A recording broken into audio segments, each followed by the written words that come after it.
পার্লারে চলে এসেছি। কেমন লাগছে আজকে টিপ করে। এরপরে শার্টগুলো দিয়েগুলো উঠেও মোবাইল ঘাটছে, অফিস থেকে এসেও মোবাইল ঘাটছে। মানে hello, good morning everyone, welcome to my channel, this is new blog. দেখো, প্রথমেই আজকে রান্নার দিকে চলে এসেছি। সকালবেলা উঠে মারা তো শরীরটা ভালো লাগছে না, তাই বাদবাকি কাজগুলো টুকটাক যেগুলো রান্না যেগুলো দরকার সেগুলো আমি করে নিই। আমার নাকটা সুরসুর করছে, আজকে একটু ঠান্ডা ঠান্ডা পড়েছে, বাট আমার ঠান্ডা লাগছে না, কারণ দার্জিলিংয়ে যেই ঠান্ডাটা আমরা উপভোগ করে গেছি এই ঠান্ডা কিছুই না। ওইটা ভালো না, তাও আমার সকাল থেকে টিফিনটা করে রেখে দিয়েছে। তো চলো টিফিনে কী আছে দেখি। এই সকাল সকাল টিফিনে রুটি আর বাঁধাকপি।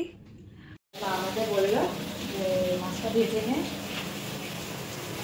আমার এখনো খাওয়া হয়নি, আমার অলরেডি খাওয়া হয়ে গেছে। ওগুলো একটু রোদে দিয়ে নিচ্ছি। কাপড় এখনও ওয়াশিং মেশিনে রয়েছে, দেখি ওগুলো কাঁচা হয়েছে কিনা। দেখি, কাঁচা হয়ে গেছে।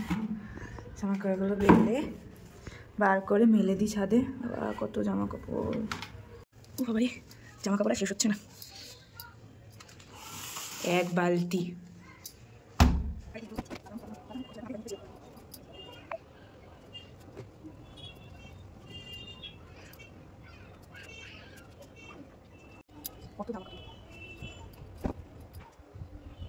চলো নিচে যাই। তোমাদের সাথে আজকে একটা রেসিপি শেয়ার করি, মাছের মাথা দিয়ে পালং শাক। তরকারি করার জন্য প্রথমে তেলটা গরম করতে দিয়ে দিয়েছি। তেল গরম হয়ে গেছে, আলুগুলো দিয়ে দিই।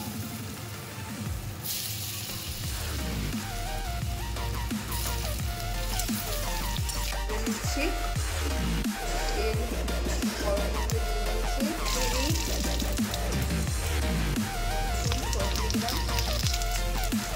নাড়াচাড়া করে।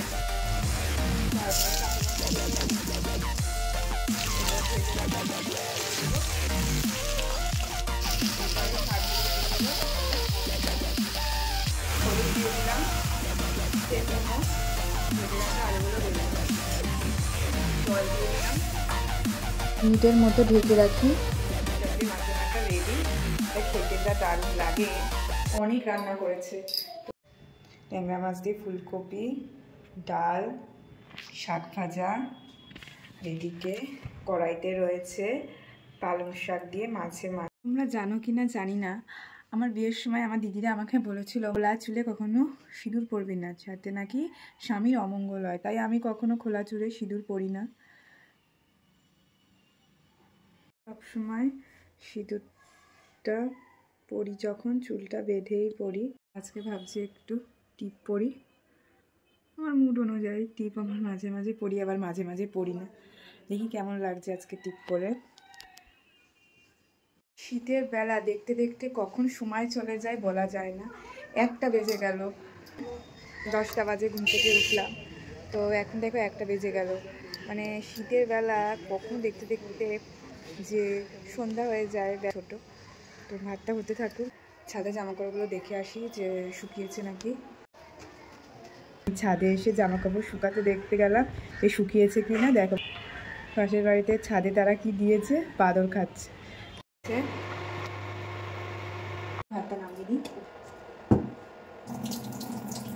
এখন বাজে 2টো, তো চলো খেয়ে নিই। 2 hours later. আমি অনেকক্ষণ আগে ঘুম থেকে উঠে গেছি, তো এখন আমি একটু গোড়া বাজারে যাব, টুকটাক একটু কাজ আছে, আর একটু পার্লারেও যাব। পার্লারে চলে এসেছি, তাইয়ের ভিডিও করলাম, তো আমার আইব্রো করা হয়ে গেছে।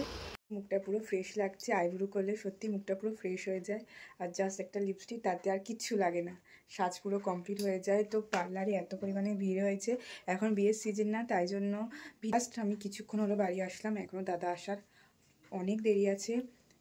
কত জামা কাপড়, এই জামা কাপড়গুলো এখন আবার ভাঁজ করে ওয়ার্ড্রপে ঢোকাতে হবে, কারণ তোমাদের দাদা তো আর এইসব ব্যাপারে কোনো কাজই করে না, আসে শোয়ে ঘুমায়, আবার সকালবেলা উঠেই অফিস। মানে ওর তো আর তেমনভাবে কোনো কাজ নেই, আর আমাকে তেমনভাবে কোনো হেল্পও করে দেয় না। তো এখন বাজে 10টা 3, তোমাদের দাদা আজকে চলে এসেছে। চলো দেখি, এসেই দেখো মোবাইল ঘাটছে। সারাদিন একটাই কাজ, মোবাইল ঘাটা। বাড়ি থেকে যখন যাবে তখনও মোবাইল ঘাটবে, এখনও মোবাইল ঘাটছে।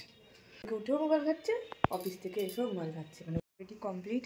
আমারও অনেকক্ষণ আগেই হয়ে গেছে। তো দাদা অফিস থেকে এসে খেয়ে দিয়ে দেখো মশারি টানিয়ে দিয়েছে। তো রাশের মশারি টানানোর ডিউটি ও, সকালে মশারি তোলার ডিউটি আমার।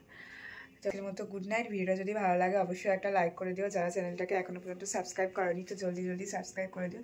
Good night, tata, by.